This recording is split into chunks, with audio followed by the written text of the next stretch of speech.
And is it something you have studied for, or is it something innate which has just come to you as a... Wow, I knew this question will come. Yeah. Generally, I have not studied this. Yeah. This is something inborn, because you portray respect.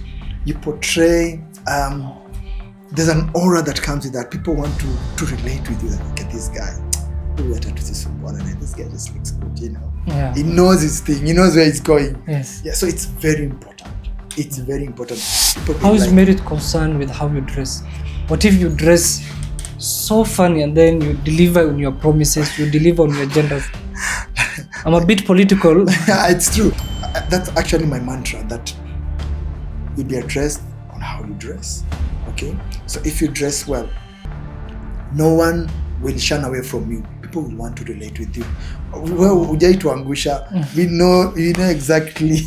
You know exactly your thing. What did your crushes say? What did your crushes say? My crushes they were all crushing. They were all crushing. Like, oh, we're doing that.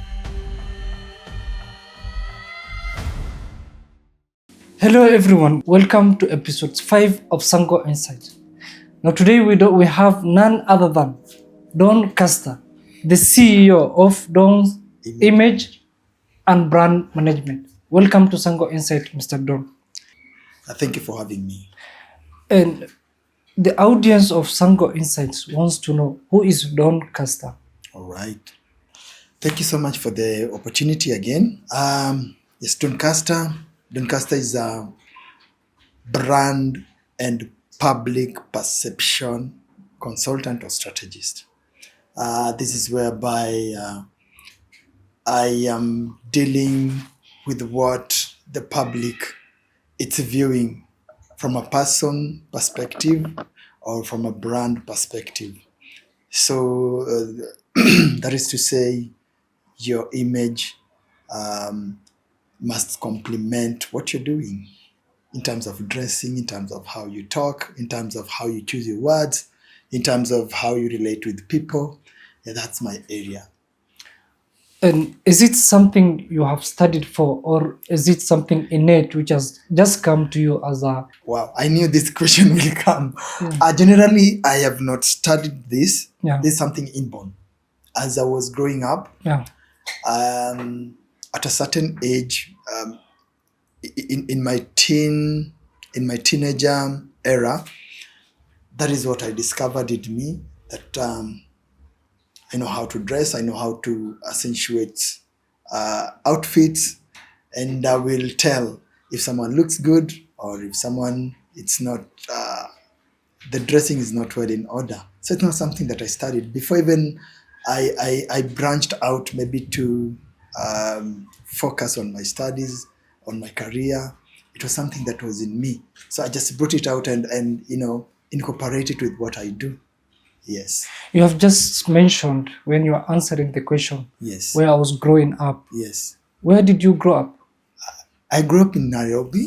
Nairobi? Yes, I grew up in Nairobi. So you're a city boy? I'm a city boy, born, bred in Nairobi. So where's your countryside or Ushago? Oh, from Western. I'm from Western. Oh, you're from Western? Yes. Which place? Vihiga. Vihiga County. Yes, I'm from Vihiga.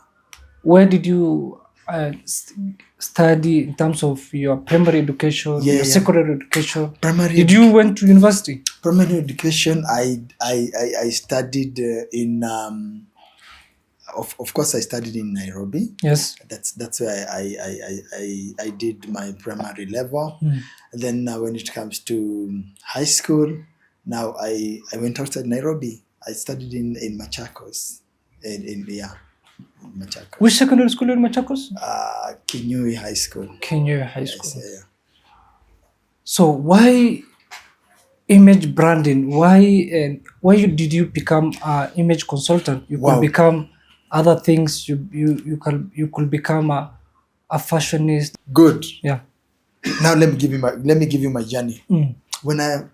Before I even discovered there's something called brand management or public perception consultant, I was a stylist.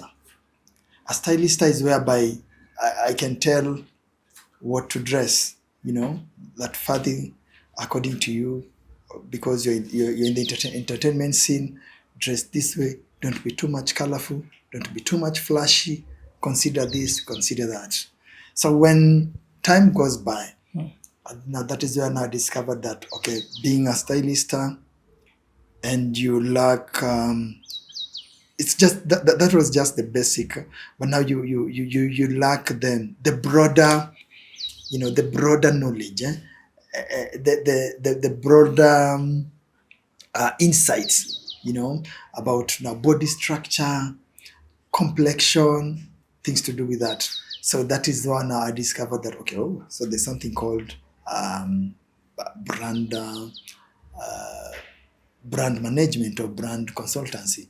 Yeah, so that is when I decided, no, let me now deep dive into the image side. Now that is now where I learned about the body structure, the clothing, maybe outfit combination, outfit accentuation is whereby now you decide, if I'm wearing a watch, and I'm doing a suit, the kind of watch, the kind of wristwatch that you should be dressing, it should complement your shoes.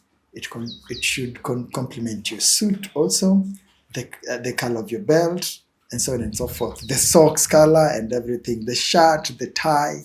Yeah. So that is what that's what pertain with image perception. So when people perceive you outside like Fadi is a well dressed guy. This Okay. guy is just extraordinary. Yeah. You just said that you started being a stylist when you were growing Yeah. up, a Yes. young man. Yes. Most of us, when we were growing up, we Yes. were limited in terms of financially. Yes. Where were you getting this financial capability or capacity Yes. to dress the way you want, to dress very smart, neatly? Wow.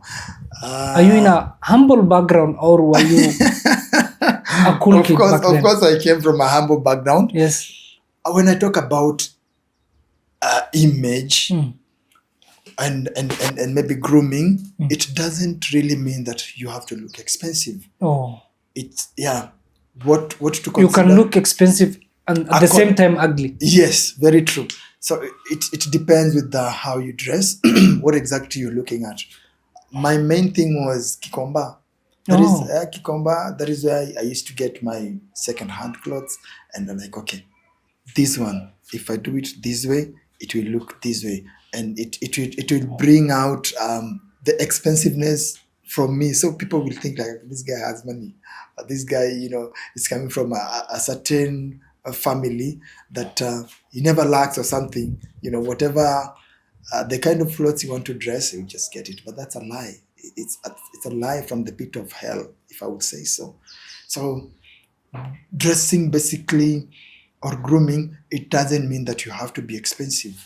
You don't have to dress maybe a suit that costs 150. You could be buying that suit, but the way it has been tailored doesn't fit your body structure. So it becomes it turns out, or it appears to be something called a sacked suit. Most of the Weshimi ones dress that. So the suit looks good, but it doesn't complement the body and stuff like that. So you don't have to dress expensive to look good. When was the first time you dressed so well that and at point someone asked or complimented you and you felt like this is it? When was that time? I think the first time I donned on a suit, the first time I just put things together and dressed on a suit, a tie, a socks. It was a time whereby happy socks was the thing of the day.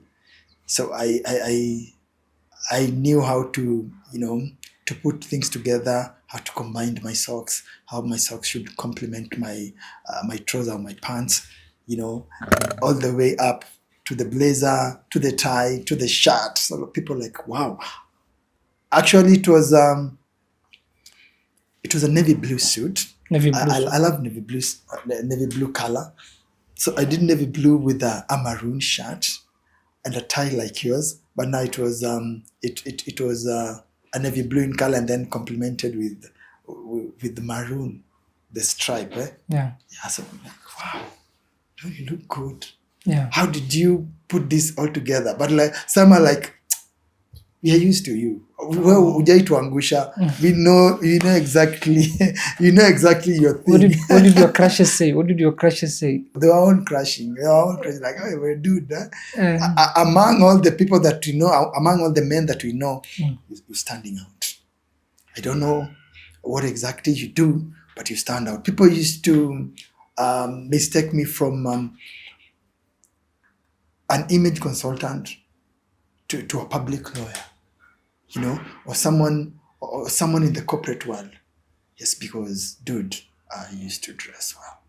I want to tell you, I won't be lying to you, but I used to put things together like, okay. And coming to to realize all this is Mtumba, it was just a second hand, you know, put together. Yeah. They say you will be addressed the way you dress. Good.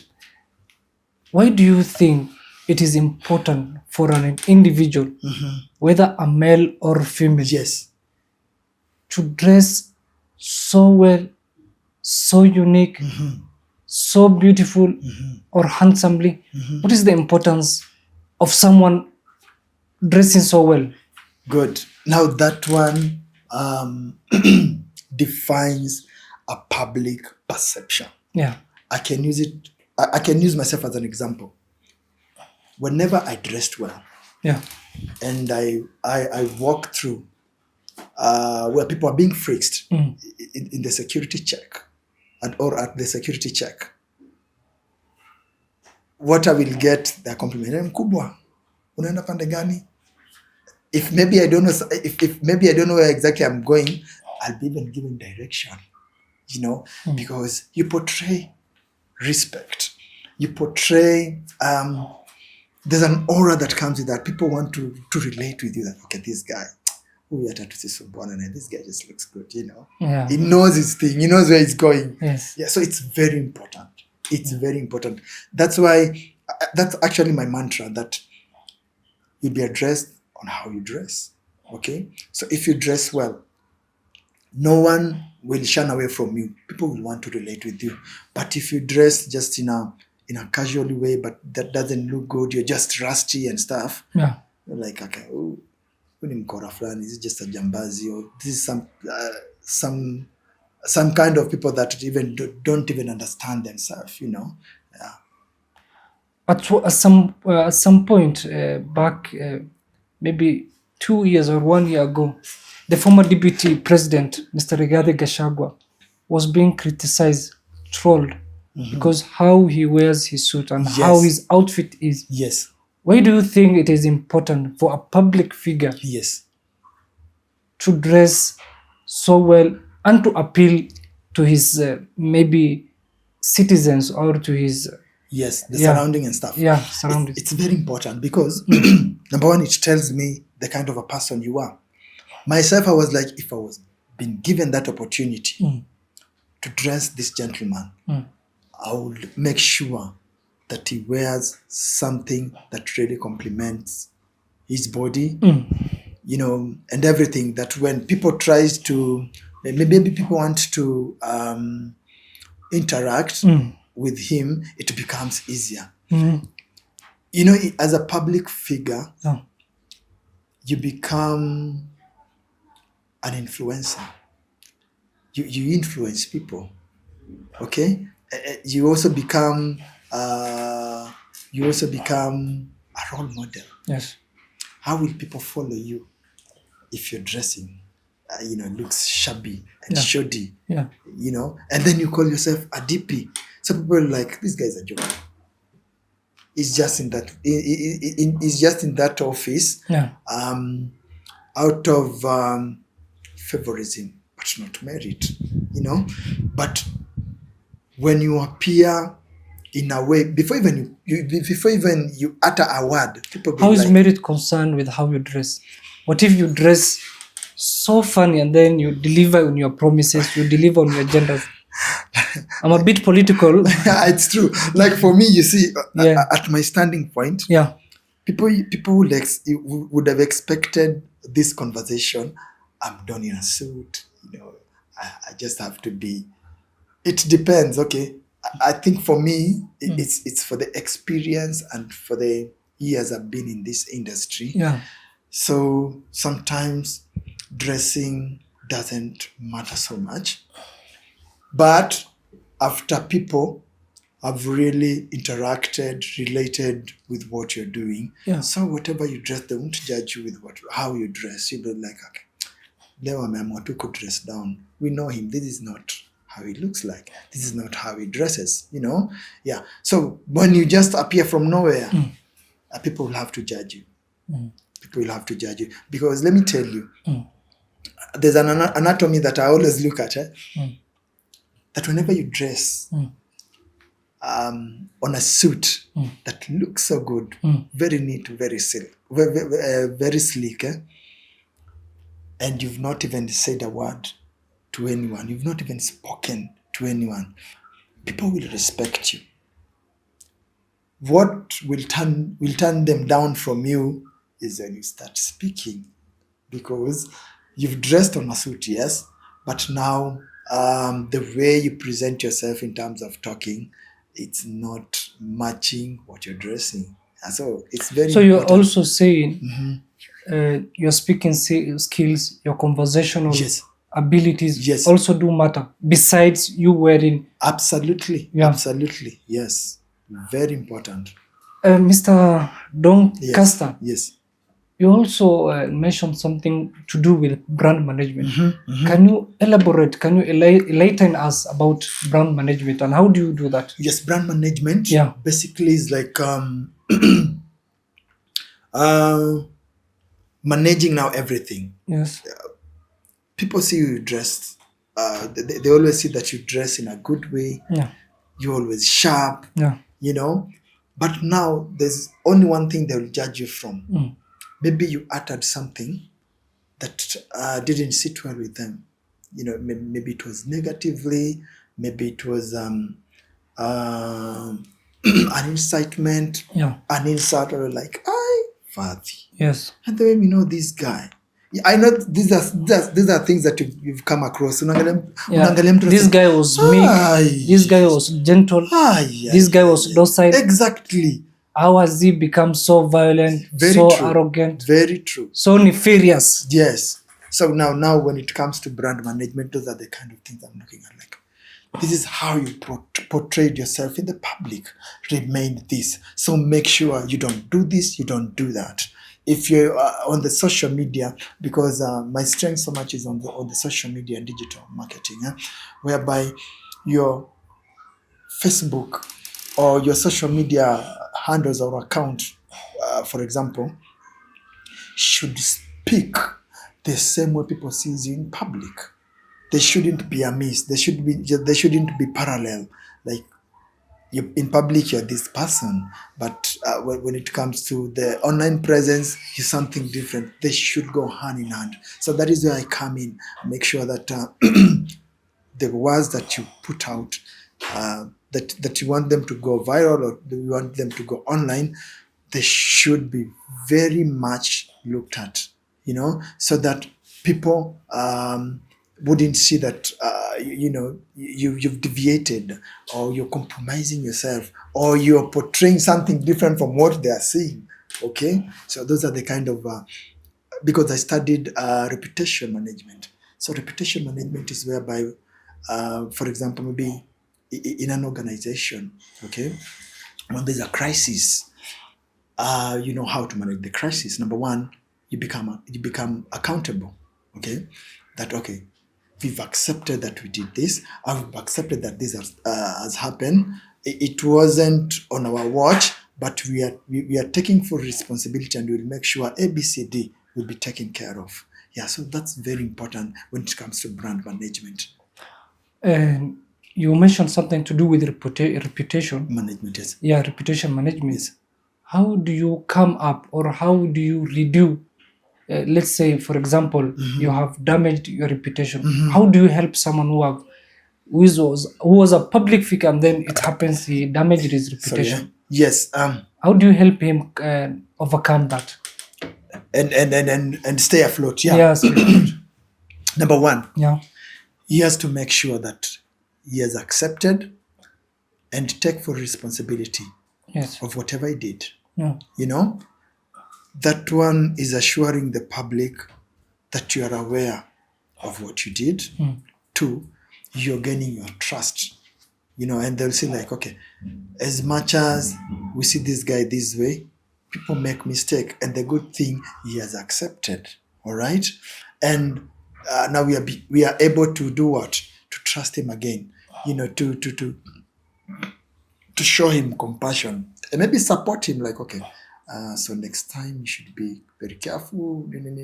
So at the background, those are the kind of things that you are looking at. Okay, the public has seen you. Yes, you did crisis. You went through this. It wasn't. Maybe it wasn't your intention, or maybe it was. Okay, but never deny. That we didn't do this. Oh, this is not what it looks like. You start. You start justifying yourself. You know. So whenever you've gone through a crisis, whether a public figure or an organization, come out clear and say that, yes, this happened. Acknowledge your You mistake. acknowledge your mistakes. Exactly. What key elements shows a strong brand management? Clarity. Clarity. There's clarity. Messaging and positioning. All right. So clarity is like, if you decide to move forward in this direction, don't go this way and then you turn and then now you focus to where you're going. If this is where you're going, go to that direction. That shows clarity. Your message, you said this, stick to that. Don't deviate. All right. Positioning, this is what we do. Okay. Now when a person now comes and like, okay, your mission statement states very well like, this is what you do. Why are you not doing this? Now you're doing this. You know. Yeah. So you need to position yourself whereby the public relate with you, okay, in a way that this is exactly that this is what this guy does, or this is exactly that this company organization do, and this is what they offer, you know, and there's no mishap anywhere, okay. But now you say this and you offer something different. It's like now, for example, let's give it to an online shopping, okay, an e-commerce, whatever, an e-commerce platform. They say so much volume of what they do. Okay. Now when it comes to delivery, they deliver something short of what you know they say that they're doing. That is now we call it brand contradicting. You're contradicting your brand according to what you said, but you're delivering something different. You're putting your audiences in a paradox situation. Exactly. So you are saying basically we don't preach water and drink wine. Yes. Mr. Doncaster. Yes. Do as Kenyans, have we embraced fully, or do we expose managing our brands? That's a big challenge. Yes. That's a big challenge as an expert. Yeah. That I come across. Yeah. We have not fully embraced. People wants to do things traditionally. You think the way you know things, that is how it's supposed to be. Okay? But on the contrary, you're going wrong. Yeah. That is not the way that things should be. Like, sisi tuko tu sawa, this is how we operate, you know. This is normal to us. So whatever you're bringing on the table, doesn't sit well with us, so we've not fully embraced. I can tell you for a fact, we've not fully embraced. There are just some few that have fully embraced. Yeah. We can even see them in the giant brands. It's like Safaricom. Safaricom does what they say. Coca-Cola. Which any other brand that we might know does the same. Don't mention them until they pay. I'm just saying. Until they pay. Yes, sorry. So you see, but now when it comes to, especially for me, I always don't focus with the bigger brands. I always want to go lower. People that feel are underdog. Yeah. Okay, brands. Now I want to elevate them, but now you find that approaching them becomes a problem. Why? Because they have this they have this thing that they are used to. There's a custom that they are used to. So getting them out of that custom to bringing them into the light becomes a challenge. Because they have not embraced change. They don't want to they are stuck from where they are. Yes. Why don't you tell them that change is inevitable? It's true. Change is very inevitable. How does this digital era shape the future of brand management? We're in a digital era. How does it shape the future of brand management? Well, that's a good question. Thank you Yes. so much. Yes. It really shapes because you see, digital era, you've mentioned it. It says it states that everything is happening on the online platform. Okay, and when it comes to online platform, everyone is watching. Yes. Everyone is seeing. Everyone is interacting, right? So when you have not fully embraced or switched your brand from the traditional way to the digital era, then you're still backward.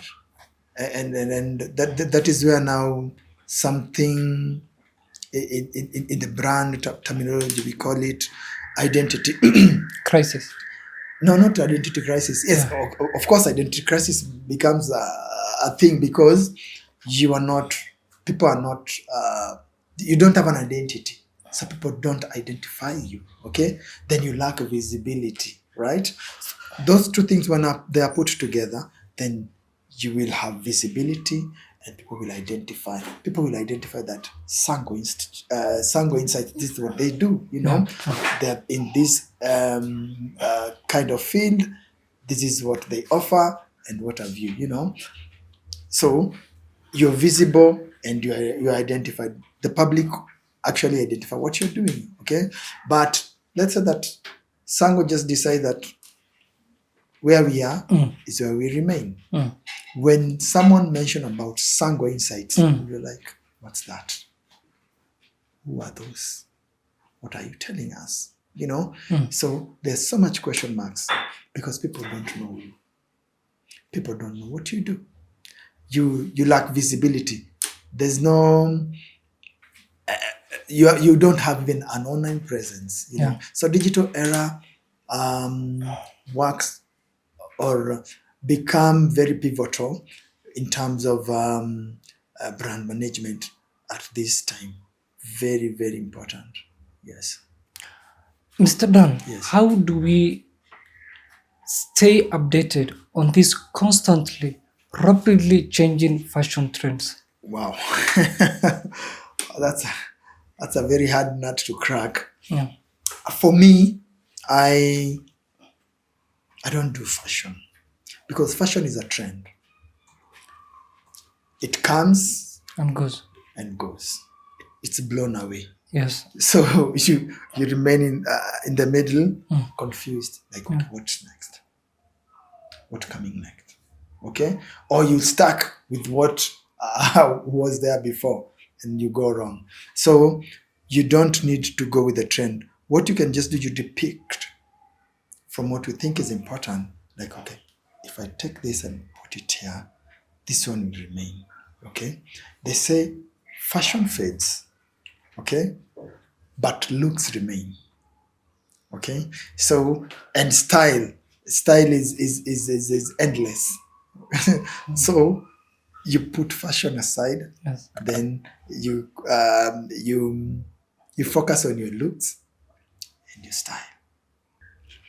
But being to where you are, what I'll just do some little twist, and that's become your style. So don't you ever change from that. That is where you should stick. Yes. This is what you should do. So style is very important, and you cannot compare style with fashion. Fashion is broad. Fashion is a trend. So I will dress this way, and I look at you, we almost look the same. But style, you stand out. You become unique. Okay, that people identify you with your style. This is how this dude dress, or this lady dress. You know, you can never miss this on outfit or on his outfit. You know, yeah. So that is what identify a style from a person. Yeah. Mr. Dan, Yes. you're also an author of a book, Yes. a book to do with style, with image, with brand. Have you launched the book, or is it in the midway? Absolutely. Yes, I'm an author, and thank you for acknowledging Yeah, my authorship. yeah. Let me just give you a short story about this book. I came about writing this book because I wanted to focus on image styling and consultancy, but I came to realize in Kenya it's not so much embraced. It only happens with the elite, and by the time I get to the elites, Yeah. Yeah. it becomes a challenge. Yes. All right. So then what I thought of was like, because people were perceiving my services as expensive.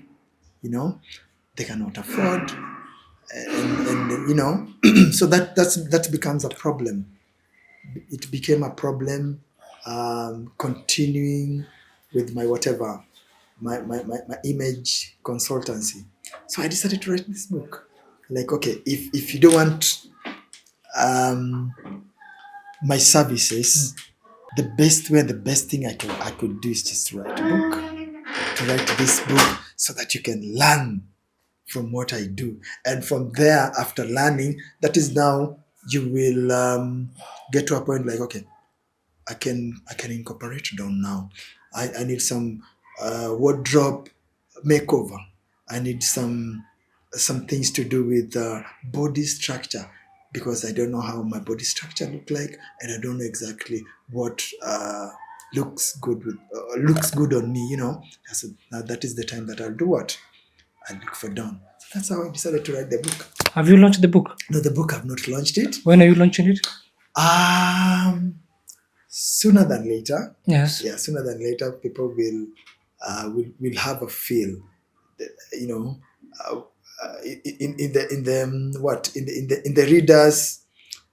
the readers circle, we say that the book will find itself on your shelf. On your shelf. Yes. Yeah.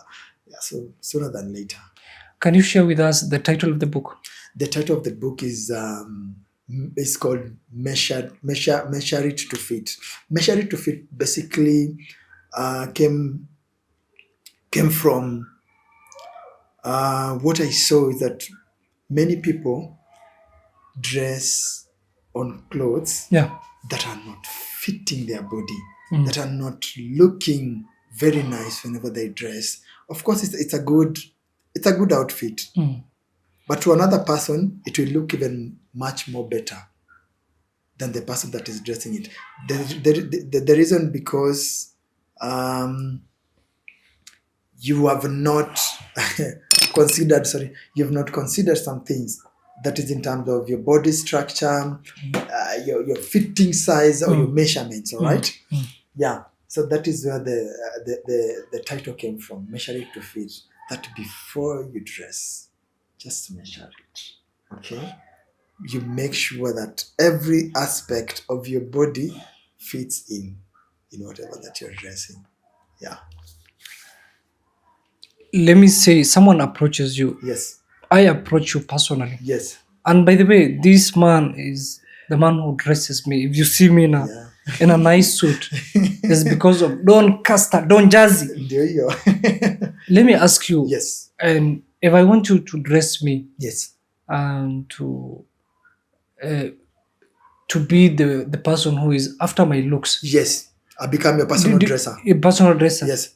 Do you normally suggest people to go to some stores, or you have a center whereby you yourself is Good. the one who is doing the job?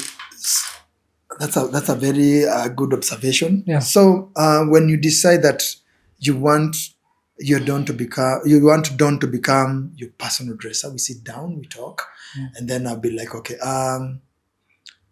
putting things together. Then after there, now I'll be the one to be scouting or to be shopping for what I believe looks good on you.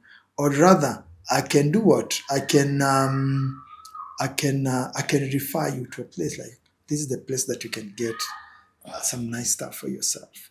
But basically, I should be the one doing it, so that when I bring it to you, you feel that value. Like, anyway, you've changed something in me. You've shifted something has really shifted from me. You brought something new. Yeah. So that's how it works. As a CEO, do you respect, do you ascertain the customers' feedbacks, and how do you work with it to make sure you improve on your service delivery? That's very important. Very important. Let me tell you.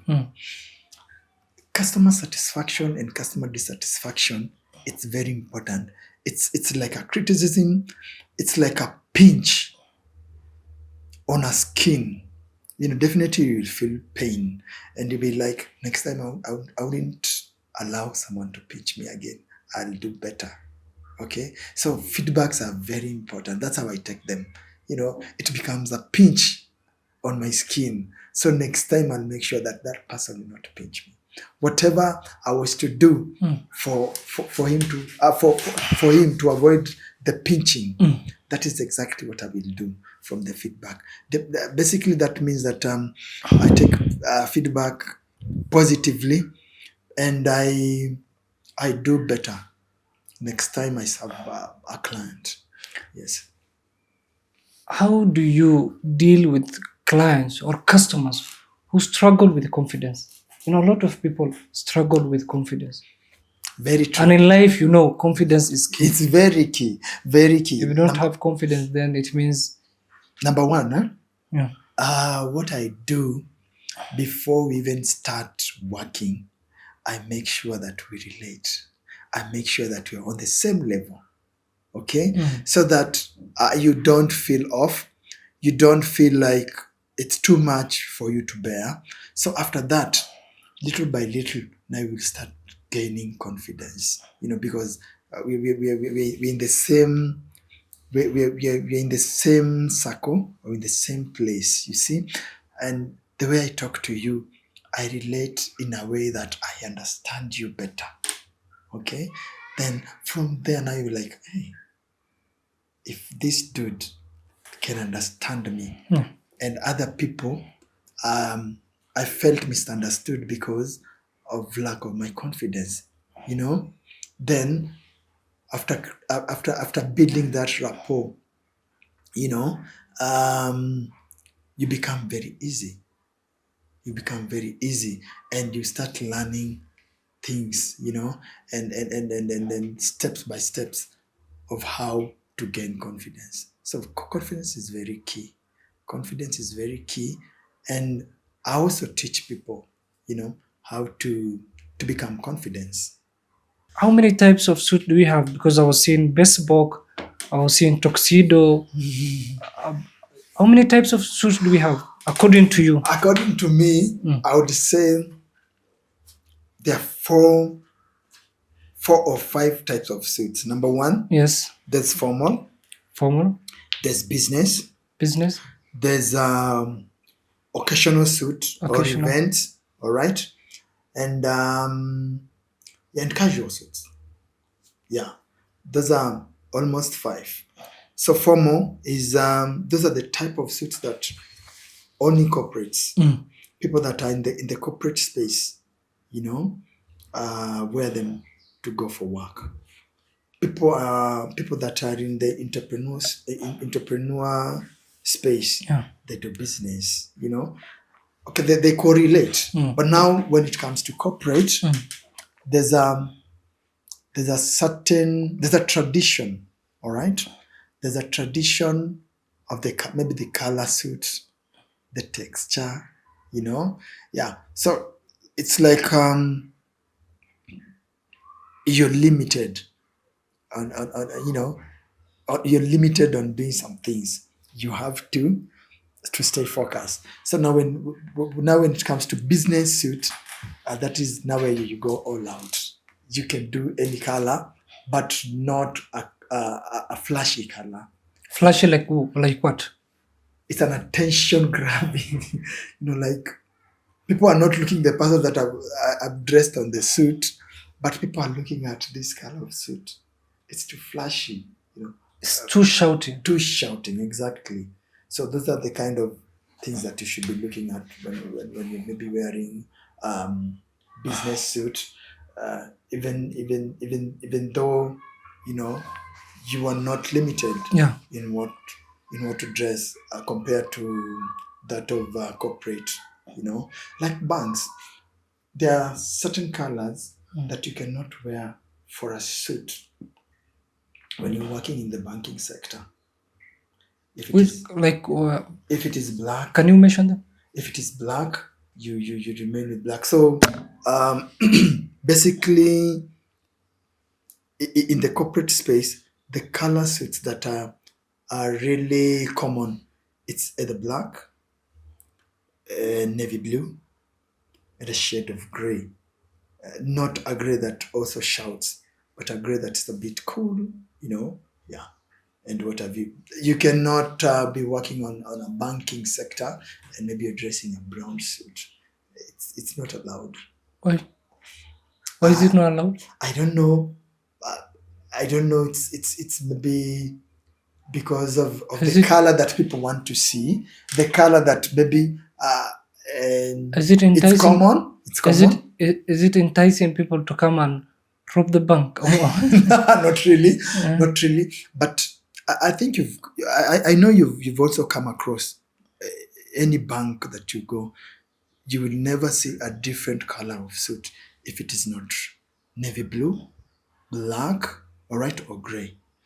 Or are those suits are universally accepted? Yes, type exactly. of suits. That is the word. They are universally accepted.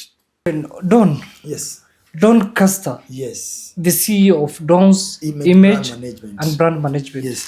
What advice do you have for young people who want to embrace the culture and to assimilate Yes. with the habits of dressing well, of becoming neat, of looking sharp? What advice do you have for them? The advice, that's a good question. The advice that I will have for them is just be you. Yeah. Be yourself. Everyone is taken. Exactly. Be yourself. Know exactly what you want. Yes. Don't follow crowd. Don't go through peer pressure. Okay? Just be yourself. After, there's something I called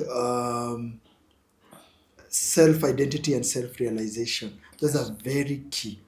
If you don't have a self-identity, then you lack self-realization. If you have a self-realization, then self-identity becomes easier for you. So after putting all those two things together, then it becomes easier for you to know exactly your road path. Yeah, that's it. Where can we find you, Mr. Don Custer? Yes, as a brand management and not as a brand management consultant and a strategist, definitely you'll find me on the socials.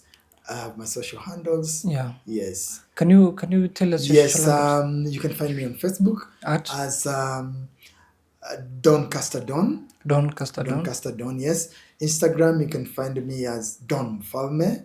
Yes. And LinkedIn, you can also find me on LinkedIn. Yes, at Don Caster Maboha. Yes. Can you share with us your contact? Definitely. My number, it's very important for me. I love talking to people. I love listening to people. I'm a good listener. I lend my ears to whoever want to speak to me. So here are my contacts. My number is 0723 224436.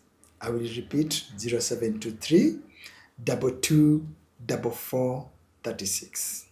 Thank you so much. I'm happy, and I'll be waiting to hear from you guys. Thank you. Are you a result oriented CEO or people oriented CEO? Because you've mentioned you listen to people a lot.